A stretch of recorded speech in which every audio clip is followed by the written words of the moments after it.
you're gonna auto.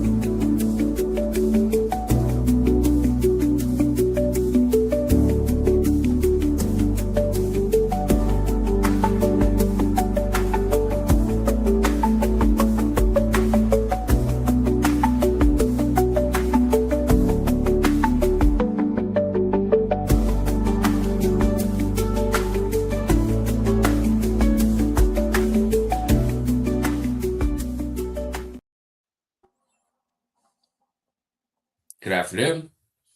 Welcome to SHL Tonight. So SHL Coop just mentioned we're doing this as the stream's about to happen in 8 minutes. The SHL stream? Yeah. Oh, I thought it's a holiday. Is it scheduled for a premiere in 8 minutes, yeah. Wait, no. Wait, that's us. No. If you look at the sim file, it's due at 12:30 p.m., which means 1 p.m. sim time. Oh, good. Can we concurrently stream? I don't think that works. I guess we're going to find out in 4 minutes. If the simmer yells at us, we'll stop. Yes. Well, Oh wait, are we on? Yeah, we're on the simulation We're live. hockey channel. Yeah. Welcome to SHL this afternoon, which was planned for 1 o'clock. It may not last beyond 1 o'clock, but joined by my usual guest, Hiff. Hiff, how are you? Good yourself. We brought Paul Rudd as well, I see. Yeah, Alaris, Yeah. welcome to the show. Long time coming. Rod, I like that. This whole Hawaiian shirt theme was started by Alaris, by the way. Yeah, it was. Well, I'm just copying Nike from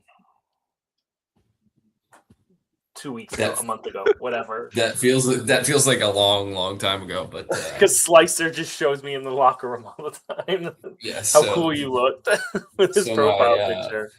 My Slicer's profile picture in our locker room is a screen capture of me in the Hawaiian shirt with the sunglasses on from that was the middle of the winter, I'm pretty sure. So it's been months. Incredible. Yeah. Perfect. It lives in perpetuity. Well, we're gonna find out in 3 minutes whether or not we can stream 2 streams at the same time. But this is probably not the best result here. But here we are.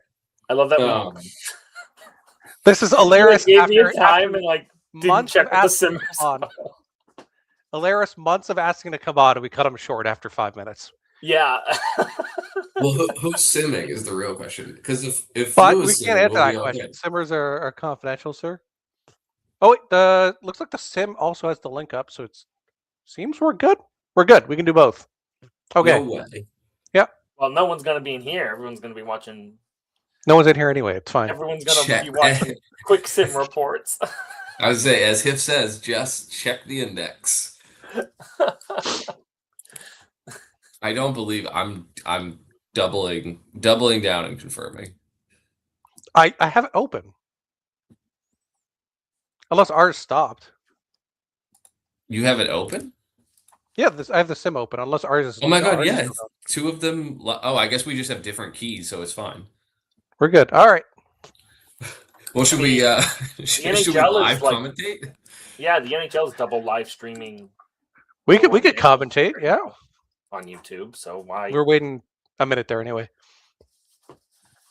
I gotta mute that one. All right. Well, let's get to the programming as scheduled, I guess. What do we want to cover? Well, Alaris, it's been months that we've been talking about this. What do you want to talk about? What are the things that you're most interested in capturing this audience with? What are in your 16 tabs right now? Yeah, my 16 tabs. So I looked up the questions because this is my first time ever doing league sanctioned media. League sanctioned event. Yes. Yep. So I looked up the questions. So I got the transfers pulled up. IIHF transfers. We don't talk about IIHF, so that's irrelevant. Yeah, this is SHL Tonight, not IIHF. We don't talk about IIHF. IIHF Tonight. And then you can start that one. That'd be something all half of viewer would watch. I just got both indexes and then my teams because someone asked to like hype someone who's in our on our teams, and I have 2 teams because I'm a Jade co-GM. What J team are you on? I am co-GM of Yukon Malamutes. Oh, right. I I literally talk to you there all the time, and I forgot you were the co-GM. Like, I am Flu's fallback man for when he can't make drafts. He does everything else. Yeah, no, I mean, I was. If you want a little bit of history, I was co-GM of Nevada Battleborn for 13 seasons with Jess. Hi, Kari. And then I took a couple seasons off, and then Flu hired me because Jess told him to. So I got hired as Yukon. It was right after I left Newfoundland and went to the SHL. So it's been 5 or 6 seasons now. I guess 7 or 9 seasons now. Who's counting? I believe, just to toot my own horn, I believe I'm the longest tenured co-GM in SMJHL history. Ever. I'm someone who's like GM'd like season 10 to like season 50 or something may speak up and say something. let me think on that. Let me think. But hold on, it's there's like 20, 22, 23 seasons of co-GMing. There's a spreadsheet. I can check. Yeah, there's a spreadsheet that hasn't been updated updated in like forever, 3 yeah. seasons. It hasn't been updated in the 80s, but like Yeah, but I know Flu is the longest GM currently in the Jays, which is surprising that Yukon has been. Yukon still feels new to me. It still feels like a new team, but it's Okay, Boomer. The Montreal Impact still feel new. I'm stuck. I'm stuck in season 61, man. Texas Renegades still feel new. I will always be stuck in the season I joined. We're still on FHM 6.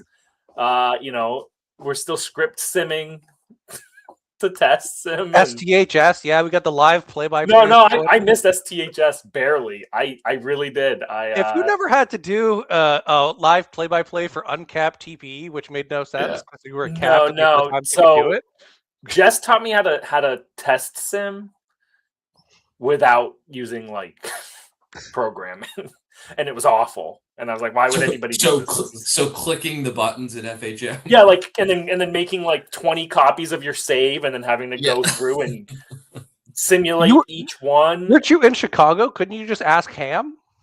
I've only been in Chicago since like season 80. Oh, yeah, right.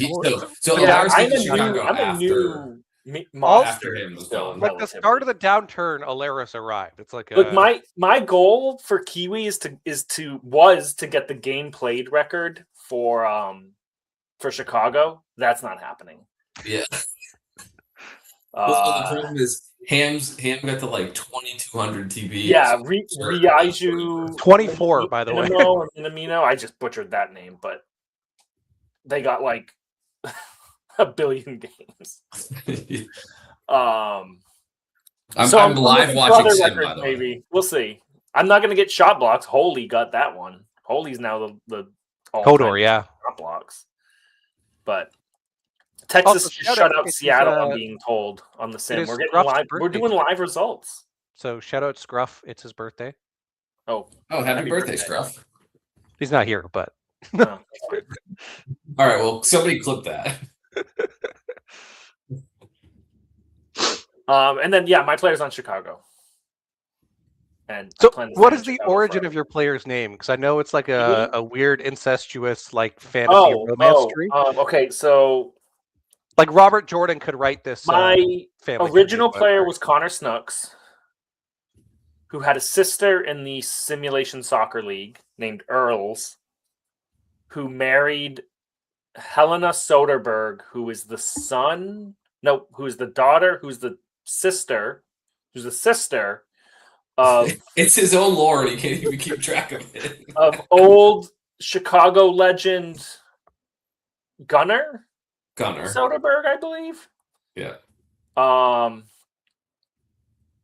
So they got married and had and adopted 4 girls who lived on a sailboat, and Kiwi is one of them.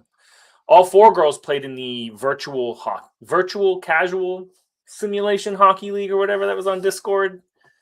And then 2 of them ended up going pro with me and mine and Reno's player, Willow and Kiwi. And she's named Kiwi because she's from New Zealand. So. I mean, all the names just sound like the parents smoked a lot of weed. Is all. Yeah, well, I mean, Willow Chicago's the one to blame for the Denver side of everything. That whole Tremblay Soderbergh line is all Jert and Jess's players who met in Chicago on a cup winning team there or something like that. So the one cup. There's your lore. There's your lore. There's your league lore you didn't even know. Okay, so tell us about the cat lore. Oh, my cat also plays hockey, but it's apparently also an alien, and it died last season. To be fair, I told your cat to kill itself. So. And its corpse is literally playing... as we speak, just right now. Is literally playing, on the ice. Apparently my family also adopted some sort of penguin moose monstrosity who is also playing for Denver. It's a weird family. I do have my next character. My next. What is it? Did we get the reveal? Well, no. I mean, I got permission because, I stole one, right? Well, when you marry people, well, yeah, you stole my original one, Professor Puck, which is like, as soon as I saw those videos, I was like, that's gonna be a great SHL render someday. No, I asked permission, so I guess I can reveal it. I've asked someone in the Rashford family tree of Mikus to marry Kiwi's cousin, who was Connor Snook's daughter, Victoria Snooks, who was an SSL player of mine. So there's Rashford like 9,000 Miko Rashford the 28th. Yeah, so some Miku, or maybe it's a Mika. Like, I don't know. Like, whatever. We're just so somewhere in there, I have a Rashford Snooks for my next player. Right now, I think I'm going with Mark Antoine Rashford Snooks, so I can abbreviate it to Mars, which I just kind of love. So that's some like uncle named Mike who's not really acknowledged in the family. Mike Rashford. Mike Rashford married some Rashford married Kiwi, and then took Mark Antoine under his wing because Mark Antoine is actually the love child of Victoria and my rugby league player I had, who was named Ban Dishwasher. But I wasn't gonna really. It was a one night stand. We're not really gonna do that. So Ban Dishwasher. So the position fresh. I plan to become. I plan to play a pain in the butt, aggressive forecheck shadow. Like, I want to ruin people's lives. And so I brought this up at UConn recently, but I said that if like the second they give us individual tactics, if they ever do again, we're going to make the gyms. We're just going to have 3 gyms from Shorzy, and we're just going to go hit people and beat people up. Well, I was kind of hoping that with Kiwi, but I've decided, or like, you were forced defense to doesn't really do it the way I want it to. Like, you can just play crease clearing defenseman, and you just block shots because you're basically standing next to the goalie. And that's like not really doing anything. I'd rather be chasing down players, taking the puck away. Just position swap. Let Nike figure it out later. Yeah, ruining metas and stuff. No, I'm not. I position swapped on Connor at the last player. You waited too long on Connor. Waited too long on Connor. Yeah, you're in your prime now. Switch now. No, I'm not. I like my money. Plus, I lost all my money. I'm losing all my money this year. What did you do? Imagine me. I bet under on Denver, Chicago. Oh, good. And I believe Calgary, and all of them are winning. So cool. But to answer Fresh's question, I'm going to play center because wingers don't score; only centers score. So, well, what do you want to do? Do you want to play shadow or do you want to score? You have to pick one. Well, I'll at least score if I'm A center. You can do both. You can do both. You can score as a shadow. Yeah, you just take it away and skate down the ice and score on a break. Have all dad's way, you know? Shadow centers are not a thing, though. Shadow centers are not a thing, but shadows can score. Yes. BV's got a great question here. If I haven't been fined, am I a real GM? You're a co-GM. You were never a real GM. I would say that's my... As a co-GM, I'm not a real GM. We call that shadow GM. That's shadow. Yeah, I'm the one actually doing all the work in the shadows. We call that spreadsheet bitch in Madison. That's why our spreadsheets were fucked, by the way.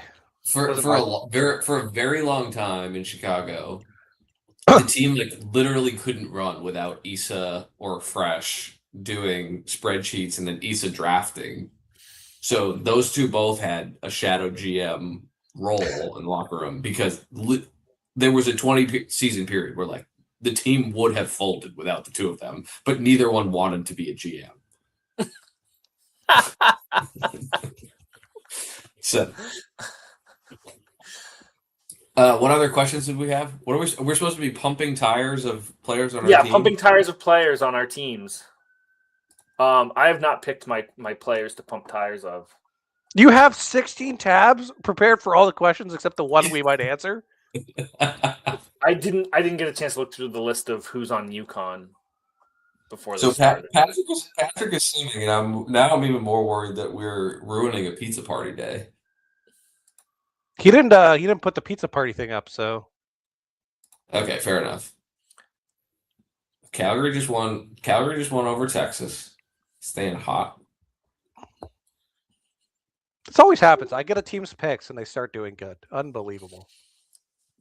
Just like Montreal this year. And Chicago's in that space right now, except they're also just doing good themselves. We owned Calgary first this year, and I was like, it would be great if they somehow found a way to miss the playoffs in a bad West, but they're playing really well. All right, so we're hyping up a player on our team? Yes. Yeah. Let's see. You can't pick Rurik. I don't need to pick Rurik. He speaks for himself. Rookie of the year. Reigning. Yeah, I'd probably go Fantobins. If anyone doesn't know Fanto, he's fucking hilarious. He's just a good dude having the locker room. Kind of fits whatever role you tell him. He's just happy to be here and just a good person to talk with and spend time with. He's a fun guy. And he owns a pool in Florida. So if you're ever in Florida and don't want to die from the heat, you can hit up Fanto.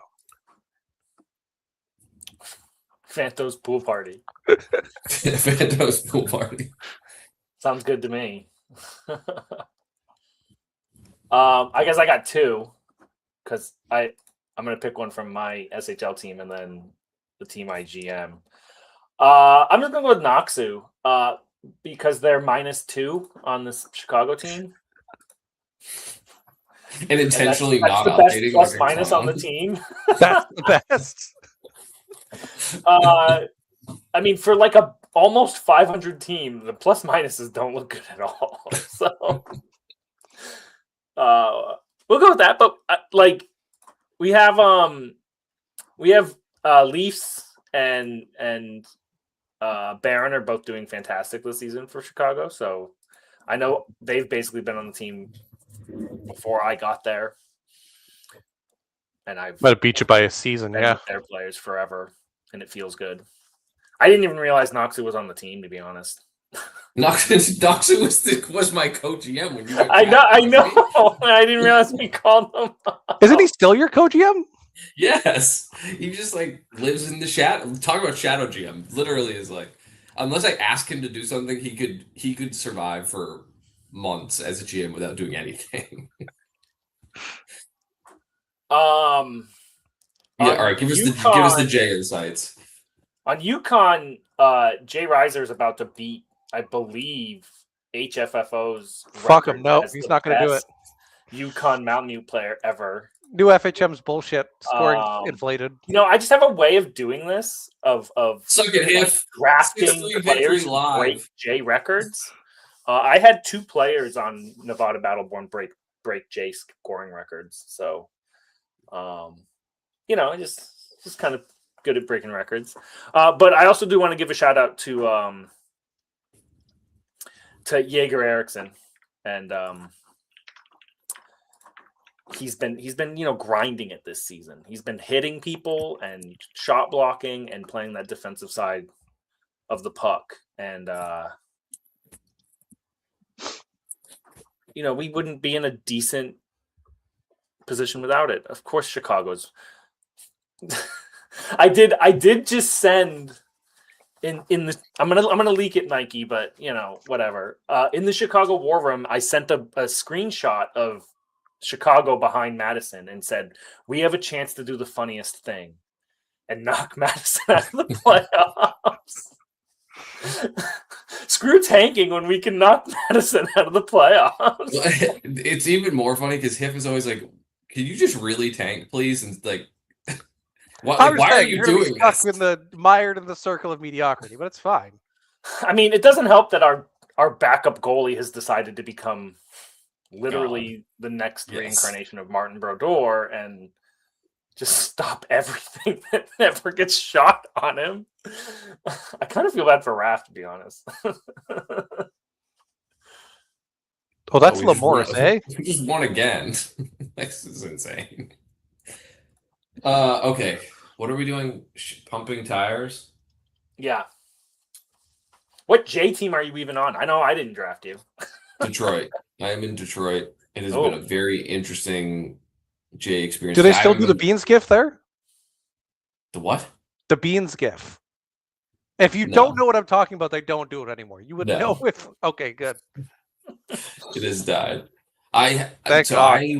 I was on Chicago with my very first player back when teams were affiliated, and so you used to get sent down to the J affiliate team. And so so funny enough, Hiff mentioned Montreal. So I was on the Impact. I joined the site. I was in the Impact. Then I get drafted to the SHL, and then I get sent down to Detroit because Detroit was either New England or Manhattan, one of the two. I can't remember who drafted me with my first player, but either New England or Manhattan drafts me and then sent me back. Like if you get sent down, you go to the affiliated team. You go to the affiliated team, SHL, not instead of your J team. Team. So I went to Detroit, and this is the first time I've been back to Detroit in like 12 years. So it was a very different experience versus I couldn't tell you who the GM was then. Anything. We should go back to affiliates just to make it more complicated. No, just bring back the European Elite League, make it an AHL league, have only 4 teams, overload them with send-downs, and no more send-downs on the J. Wait, Patrick, it seems like Patrick can't. Is that a real thing? The European Elite League was a thing, yes. Wait, what? But it was the European Elite League in the SHL was where you could make multis. And you had like 4 seasons in the European Elite League, and if by the time your player was leaving the league, if you retired your player, your European League player could become your main player and leave the European League. So it's legalized multi and like a self-contained league. When was this? Oh, fuck. Well, I like Squid's season to add relegation. I think we should do that. This isn't soccer. That'd be stupid. But then you have to, if you get relegated, you have to cap all your players to 425. Yeah, no, that's awful. I mean, there's some rosters now that will fit into that bucket anyway. So that's bringing up another conversation. I don't know if we wanted to dive in. I don't know how much time people have, but I'm looking at the standings here, and I'm wondering which tab is that, by the way, out of the 16? It's the 14th tab. we have 4 teams under 10 wins. And I just I wonder if we should, as a league, put in some sort of floor to prevent stripping down to the studs. Okay, but it does happen. Yeah, what do you mean by floor? So the league is more competitive day in and day out, and we don't have a team with 2 wins. How many games are we in now? 30 games in, 40 games in. 33 games in, halfway through the season, 2 wins. Like, I just feel like that's like, it's too much almost in a way. The teams are able to strip down way to the studs. And I feel like,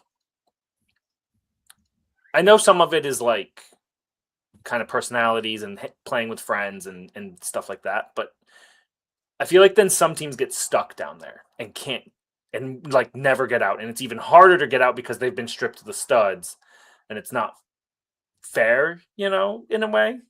It's, but I get what you're saying. I'm just curious. You guys are like actual SHL GM. So I don't know what, like, as a JGM, we do nothing anymore. There's no budget. There's no, we draft players and they get paid by the league basically. And like, it's all magic. And even like the contracts and stuff are like, if they join, week X, they get paid this much. Right. Right.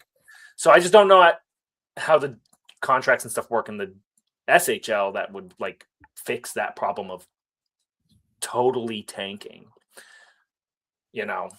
There's no, like, it has nothing to do with budget. Yeah. It is a amalgamation of people, and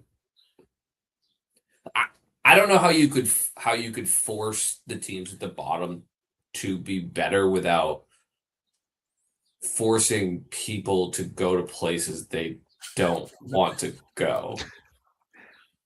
As unkind as that. Yeah, that's like, I know that's the other flip side of that is like, we don't want to force people to play where they don't want to play. It happens, right? Like the reality is, as a person, could certainly be persuaded to play for another team for a 10x10. You know what I mean? Like that's what I'm saying. Like, if a team was allowed to pay me a 30x10, they are allowed to. I would potentially go somewhere. And I've made that mistake with my last player.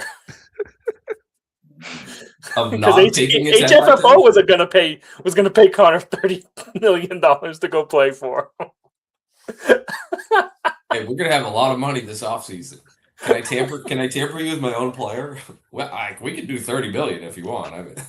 So my point to your whole tanking thing is that it's not about teams tearing down to the studs. It's about the assets they have and the way they utilize them. Because a lot of those teams will get high picks, and then I'm going to pick on Montreal here because they're such an easy target.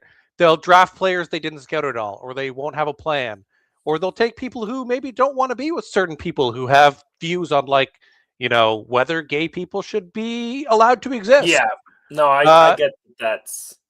So a lot of it's GM issue and riding with certain people who probably you don't want on your team if you're going to take other people. Like, you have to be able to coherently build a community and have a plan.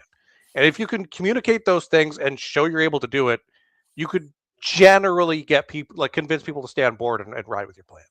But the majority of those teams that stay in the bottom can't do that. Yeah. No, I mean, in the SSL, I did GM a few seasons. I just stepped down from it, and I saw for the first time, like, how hard it is to actually be the one in charge. Like, I've been a co-GM.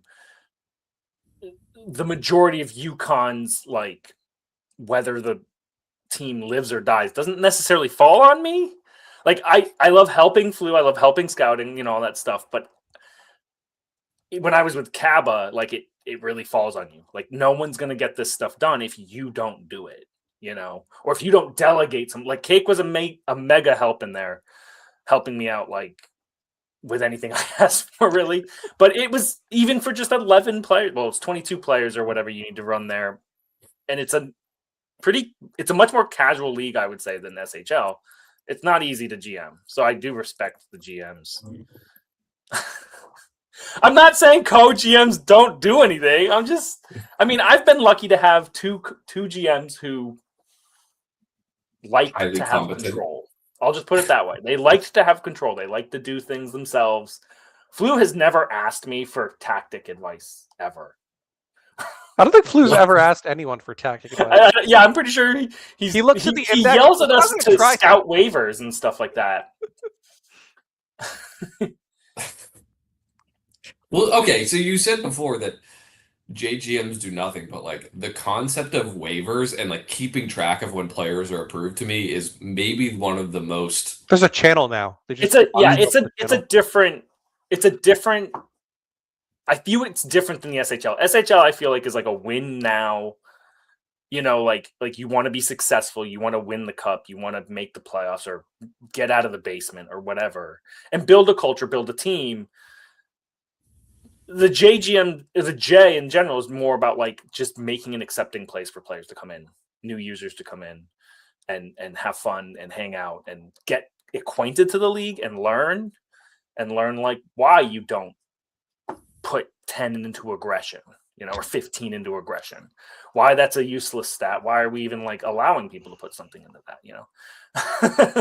But things like that, like it's a different, and I'm glad that JHO has really steered the league towards that, in that like JGMs shouldn't have to be managing budgets and figuring out all this stuff. They should be worrying about making sure they have active players on the ice, playing as many minutes as they can, and having fun and building a community at that level so that they can go in and bring a good community vibe to an SHL team in 4 seasons or whatever.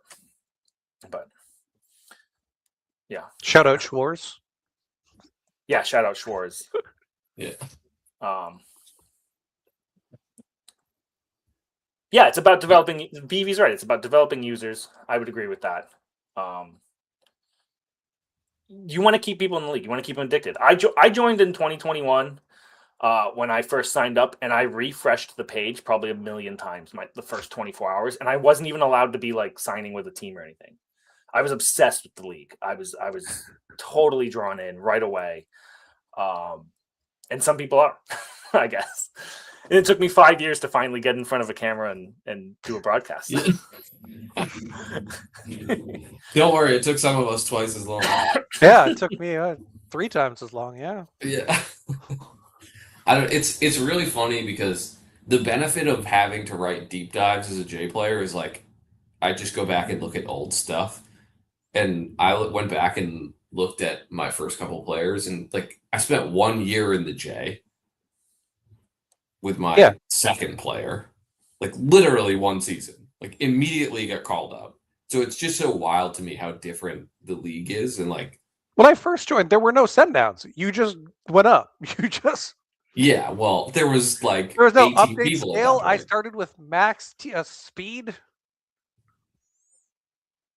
It's even more interesting when you go back and you start to look at like this changes season over season for like specific teams, right? Like when you look at the early teens of seasons, there's this pattern of like flip-flopping, basically. Like Edmonton and Manhattan in like the 18s and 19s or Edmonton, Toronto, Manhattan. There's like a crew of like 4 teams basically that just did like this. Like every 2 or 3 seasons. This is outrageous. I made the Cup Finals with Minnesota in season 18.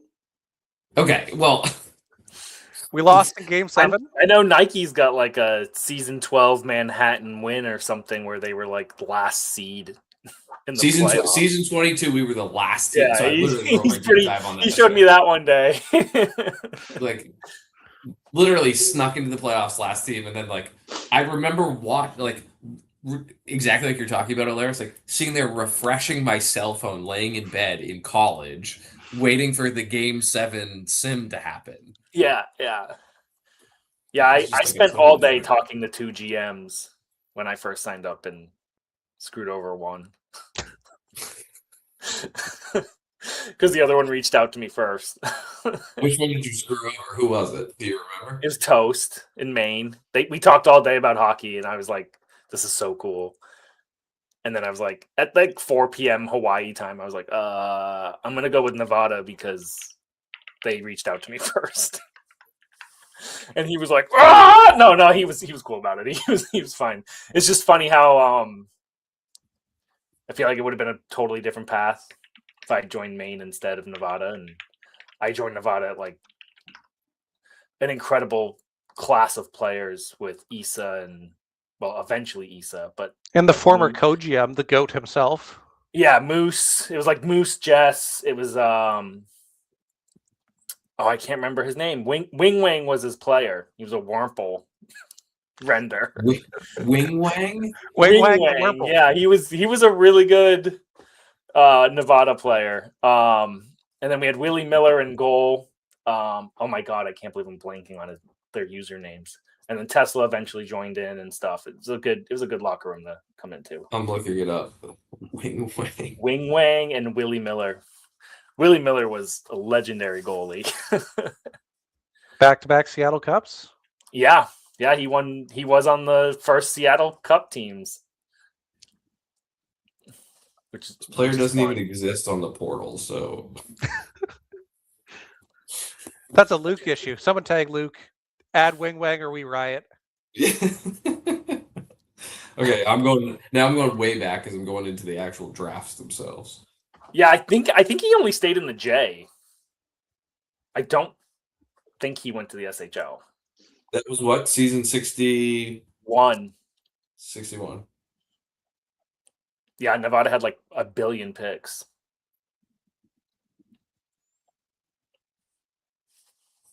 So it would have been the season 60 draft then. Yeah, for the J. Because your class was, yeah. Willie Miller. They don't even tag the users.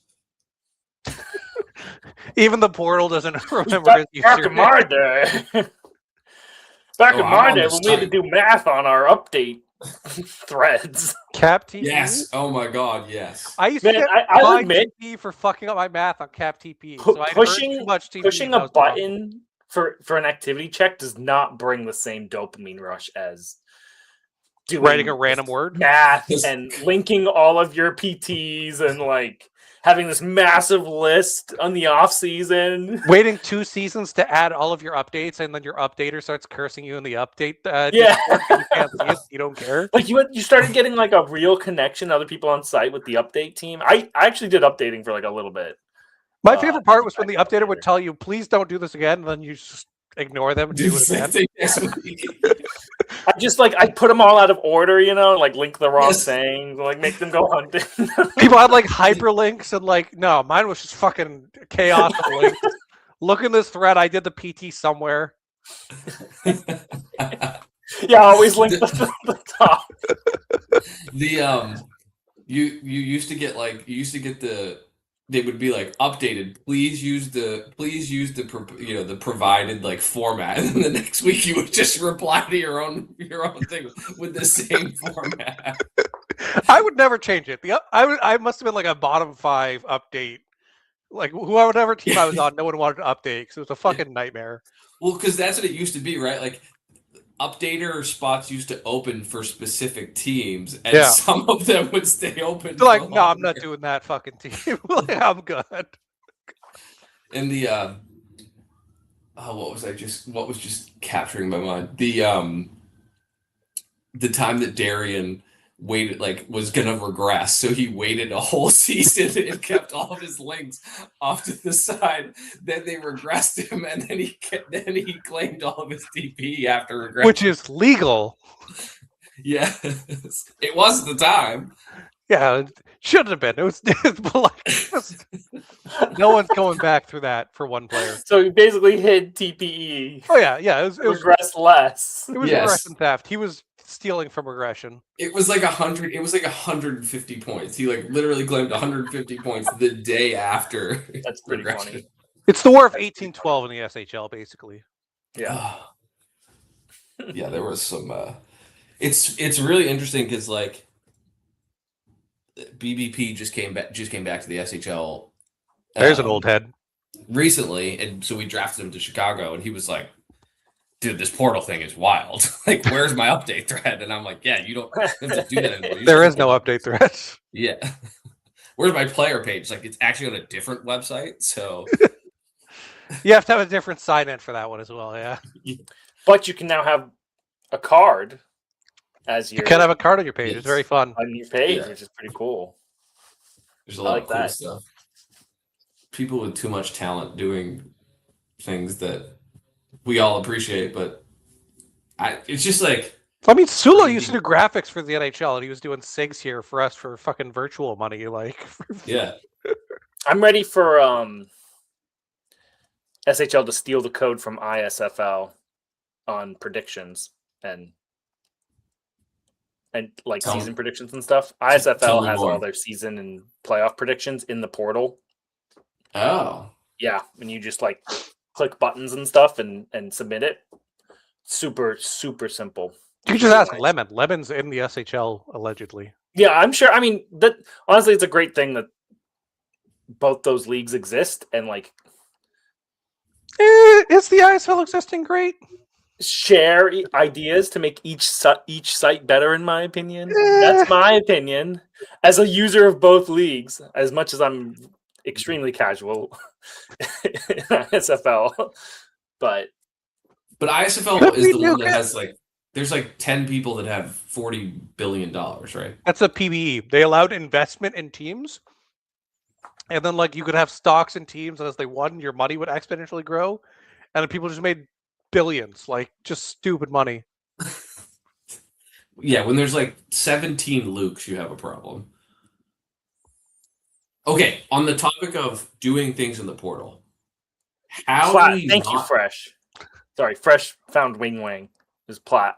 Platano Cat? Platano Cat. Okay. We just abbreviated it to Plat, but yeah. Wait, is it Platano? That's a food, right? I'm not crazy. You're kind of crazy. He missed it. That's the great part. Shirts. We all look like we're from going to Miami or whatever. You're Paul Rudd after a bender. That's what we've established. Platano is banana in Spanish. I was like the banana cat. So banana cat. Wing Wang banana cat. This is a very weird YouTube algorithm that's coming here. I feel it. Oh, Denver. The index updated. Denver took the top spot back. Oh, did somebody take him over? By Chicago, 1 point. not in the playoff spot. How do we not end up in the playoff spot? We won. We got 2 wins. You guys didn't win after. Get fucked. Yeah, I think we beat Madison and lost the rest. We beat Philly after we beat. We've beat Edmonton and like Seattle this year and lost to Winnipeg 3 times. Lost to you guys. Like yeah, we beat Seattle once too because. Seems a cluster. Odor saved like good 50 shots or something insane. When Denver was undefeated, we lost to them in overtime. Like, just can't beat the shit. Yeah. So, what did which god did they make a sacrifice to for that start? That's like they clearly murdered Raj to win a cup. Like, yeah, I mean. I know personally at Rex offered Raj the sacrifice to win a cup.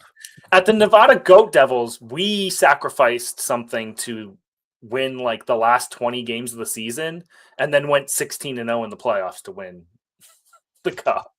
The only cup I've won as a GM, which is pretty awesome to be honest, to win like 30 games in a row. What about parity though? Have you murdered the league? 36 games is insane. 36 straight. It was. I think we lost like 1 at the end of the season, and it broke it up. But we won like 20 to take the top spot in a row, and then like it's crazy. Let me see if I can find it. All right, we didn't. I gotta go to my signature to see what year I won the cup because I don't know it off the top of my head. We didn't do power rankings, but I'm putting Denver at number 1 because they have the craziest PDO I think I've ever seen. Okay. I'm down for some power rankings. All right. So my question is, for power rankings, is it relative to how they're performing to their team or just how strong they are? Well, it depends on... It's like... Hottest currently is how I normally think about power rankings. If it was like hottest currently and overperforming, Calgary's my number 1 because I have no idea what voodoo magic they're doing, but they went from missing a playoff to being a legitimate team somehow. So I lied. We didn't win a ton at the end there, but Wait, We only the lost 20 straight games is not even true? Well, we definitely had a big win streak in there somewhere, but I can't do the table view. I can't do the table view in older seasons, so I'm not going to go look through it because it's awful to look through. But we did go. We 4-0'd Newfoundland, 4-0'd Colorado, and 4-0'd QCC to win the cup, which is So it wasn't. I believe it's still the only team to ever not lose a game in the J playoffs, at least in like the FHM era. I'm just tooting my own horn too much today, man. I got to stop. We were on power rankings. Well, that Nevada playoff run, that's really powerful. So I'm putting them first. number one in the power rankings of all-time J team runs through the playoffs. Yeah. You're putting Denver? Yes, easily. I don't know, dude. Buffalo's only lost 2 games in the last. Buffalo the East isn't the same. The East isn't the same. The East is not the same. They have a good conglomerate of solid teams, but the top end of the West is not compared to the top end of the East, and you've seen that time and again in the finals. So there's like 4 teams in the East. Yeah, like Texas in the East is a top 3-4 team. Okay, no, I'm seeing that like of the 10 loss team or 10 win teams I mentioned, 3 of them are in the East with minus 100 goal differentials. There's only 1 team with a over minus 100 goal differential in the West. Minus 100 at the halfway point is actually there's almost 4 teams with almost insane in the East. Yeah, Cincinnati is also on that Cincinnati's intentional definitely there too. So okay. Cincinnati. I think Buffalo definitely in the playoffs, like 1v1 could surprise someone. Well, it's not also like in the East. It's not really surprise. I don't think they win in the finals against whoever comes out of the West. You think so? Who? Buffalo. Anybody? Buffalo. Whoever comes out of the West, I'd put like 85-90% odds to win the cup. I mean, they got to beat New England too. New England is. Like, it's so funny. So with power ranking, right? This is why I like tier lists better. Because, like, to split the threads between, like, the top 4 teams in the league, like Denver, Seattle, New England, Buffalo, like, what are you doing to split? To say Buffalo's the 4th team to, like, 3rd New England or vice versa. I would put them both next to each other and just say 3rd place. Buffalo and New England. Skip to 5, you know? Which it's also crazy, like Hamilton is right there. You look at like the TPE rankings, right? It's New England, Edmonton, Hamilton, Minnesota, Seattle, Denver. Oh, yeah, Hamilton's 11th. Hamilton's at 11th in the league right now. Edmonton's 8th. Hamilton's like they've had tight games against Manhattan and like other bottom feeder teams, and then dominated good teams. They're such a weird team. Something weird is happening this year, just in general. I feel like they clicked the parity slider and just maxed it out. Yeah, both leagues. I'm making the joke. I don't think there's any. I don't know much about FHM, but like, I don't think there's any settings they can. Like HFFO saying, there's no parity slider. There's no like player attribute effectiveness. Yeah, like I know NHL 26 has that where you can say 9 out of 10 or whatever, 10 out of 10 attribute. No, it doesn't exist in FHM. No.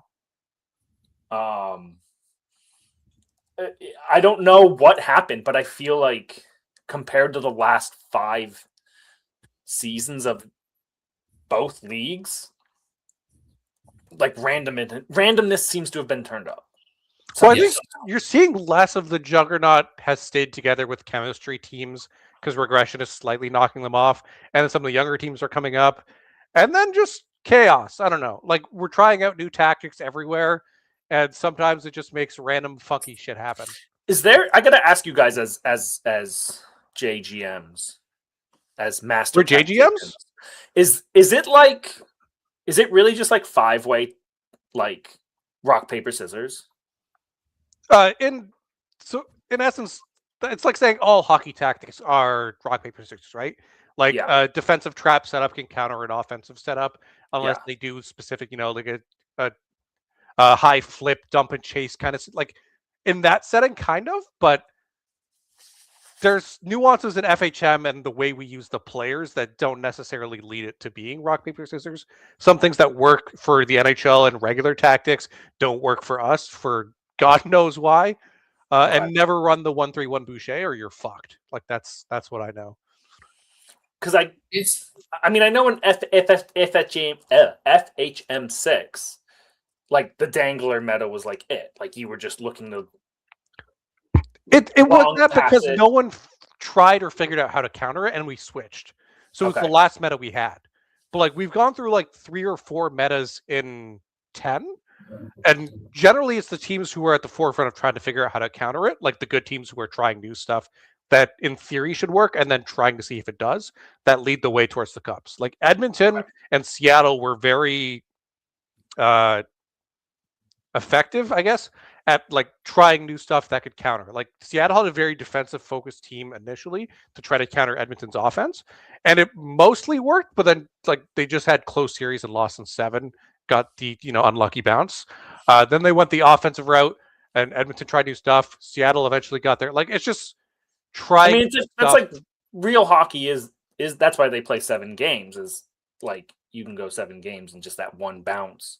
Yeah, but like in those 7-game series, especially like when 3 of them go to overtime, like it's anybody's game, really. Yeah. It's not like, oh man, they lost 4 times to Edmonton. Like 3 or even like the PWHL, like the puck bounces off the boards, then hits your goalie, then goes in, and you lose the game. I don't have to look at the PWHL for that. That happened at Dopish in the playoffs against Buffalo. Yeah. So it's just, I was just curious because. It seems like some of it is a rock, paper, scissors game almost. If you're getting obviously countered and you don't change it, and your teams are relatively the same, and it fits your system, kind of. Well, I know FHM will tell you like right up front. It'll be like, this is countered by whatever. But obviously, if you have a team of all 2,000 TP players, you're just going to... The TP difference matters because you're not playing with you need to set a trap for low skating, like low back checking with McDavid's, and like it's a different level of TPE for sure than the regular NHL. So certain things that work in that don't work here. Gotcha. But yes, there are counters that exist in a rock paper scissors. I didn't know if Nike wanted to. I just don't. I also don't think that like the counters always matter. Okay. Like. There is enough like definition of the things that work directionally and the things that don't work directionally that sometimes it's better to play the thing. Like there's not a scenario in almost any case where you like want to play the dump and chase or like you want to play man-to-man and cycle in the current meta. Even if that was the right thing to do from a counter perspective, I would say don't do it. So it's less that, in my view, I think it's less like deterministic in you should just do the thing that counters what the other team that you're playing is in a series. Mm-hmm. You should do the thing that you generally know works, but also try to like predict what they might be trying to do to find ways around that. And so I think the 1-3 is the 1-3-1-1 or 1-1-3-1, whatever the like new offensive zone attack thing that a lot of teams are using instead of wingers down low, or to counter like the wingers down low behind the net offensive is like it doesn't have a counter, and so you might think, oh well, I can play that instead of like there's just those weird decision points. I don't think it's as perfect as just always play exactly the opposite of the way that the other team is playing. Like Hiv said, there's so many different dials you can turn in FHM. Despite the fact that we know a lot of what works and what doesn't, you can still continue to like tinker on the edges. I'm of the opinion that I would love for us to get like more changes in those things season to season or like over periods so that we could have like new and refreshed metas more frequently. Like the thing that like 3 seasons ago, it was like every single line, it could be the same this season, but like every single line on the successful teams was like counterattacking forward, sniper, and speedy forward. And then folks are like playing with that right winger role a little bit here and there. But before that, we had the sniper, the dangler, Gretzky's office. Like we've had those combinations. And so for me, what would be more interesting as a GM and like keep it fresher when I'm in that competitive window is like change up the things that I can do in those periods so that I have to explore. And there's a lot of teams that do that inherently because they feel like they can afford to, but as a middle team, like as a team that's not in the top like 2 or 3, you often feel like you just have to play the meta to try to get to the playoffs, and then anything can happen. But HIF has also been on teams where like they probably do more experimenting than we have ever done. I don't do any of the experimenting. I know, but you get to I suggest some crazy happen. ideas, and sometimes they try them out, but I don't do any of the actual trying the thing.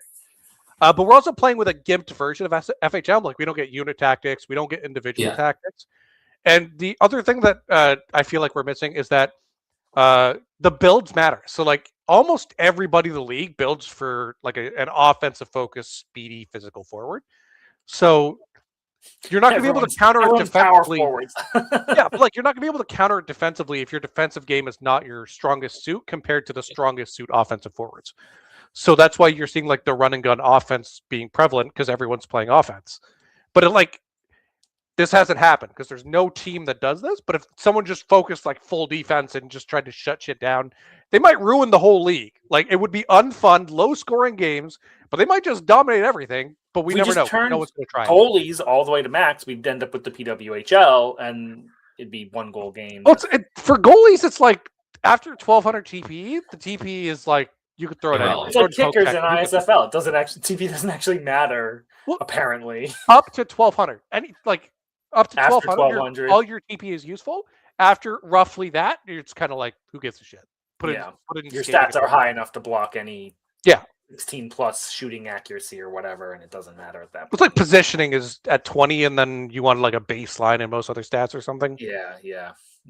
But like in practice, I don't know what you can change. All I know is that Corey said that there's like an average goals number that they set in the background, and from what I understand, like that's pretty much the only thing that I can understand from a league-wide perspective that is like really a tuner. They have an average fights as well, and I think they've thrown it up a lot. 26 turning up like shot frequency or whatever. Right.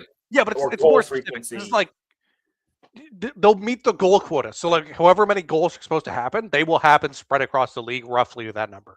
Yeah. Right. So what's interesting to me is like if we took that from average goals is 7 and just yanked it to 4, like what is that? They've tried it. It doesn't actually do that much. Well, like it doesn't work the way it's supposed to with our. It doesn't do that much from a results perspective or from like the teams. Like the goals stay roughly the same. They've tried it before, is my understanding, and it just didn't affect the overall because our players are just so good that number that slider has just been brilliant. I guess so what is it like 1600 TPE were like McDavid's. McDavid's 2200 TP, I believe. Okay. So only like Froya Solberg has recently hit like McDavid. Yeah. But we're all like Leon Draisaitl's. But we're all like the top teams in the league are all like effectively a Team Canada level. Of good. Probably Stanley Cup this champion year, if we're being level honest, of good. Team Canada's a bit of a downhill, but like a Stanley Cup champion of good quality. But then there's like 6 teams that are there. It's probably like an Olympic level team, Olympic level team. Because we also don't have fourth lines to keep in mind, so we don't have the shitty grinder people. Yeah, we have fourth lines in the J this year, which is I think why that league has also kind of been funky this year too. I know we started off really like slow and have finally figured it out, I guess. And we have like one of the best teams UConn's ever put together, TPE wise, and like 420 player wise, 425 player wise. So fourth lines suck, but whatever. We had to do something to accommodate all the 100 freaking players or whatever we had. You guys have fun drafting this offseason. Good thing you got an extra week. No, we don't. Jay does. We get the extra week. Shout out to both HOs for doing that too, because I ain't drafting on the 4th of July. I think you're gonna squeeze the timeline in earlier, but apparently that was an unpopular. I wanted to do both drafts at the same time. No, I should should have have done the SHL one earlier and then had the J one done. Yeah, with just the draft SHL all day. Draft all day on July 1st. Sure. I don't celebrate. Do you know anyone who does anything for Canada Day? Like, I have no idea. I know it's big here because it's 250th anniversary. You can't go 4 feet in birthday or America without whatever. hitting a flag. Like, Yeah. It's whatever. I'm moving, so I'm gonna be like in an empty house on July 4th and like. I say, are you moving that weekend? No, I move June 19th, but we're taking a week so you'll to have get been out, in Virginia a couple of weeks, and then we don't know when we'll get our stuff delivered to us. So it only takes 2 days to drive across the entire country. If I was going 12 hours a day nonstop, yeah, it would take 2 days. But I have a 5-year-old and a dog, and I'm gonna stop at gas stations and go to the bathroom. Like a sane person. So we're taking like 8 days. We're also taking a couple break days and stuff in St. Louis and Glenwood Springs and stuff like that. So are you gonna get cracker pizza? No, we're just gonna go to the zoo and the Cracker Arch. pizza. St. Louis. Do you not know Patty's player name was Cracker Pizza? Yes, Okay. yes. So St. Louis has Cracker Pizza, where you just put pizza on a cracker piece. It's awful. I haven't. I had wanted to it. draft Sound Patty, awful. but we had to draft Flu, who then left Immediately. for the SHL immediately. My favorite thing is listening to Flu tell you why he did it. He's like, I just want to get it done with. I don't want to be on this team. Like, he's not happy. He's not having a good one. I'm not happy that we have to get a goalie now.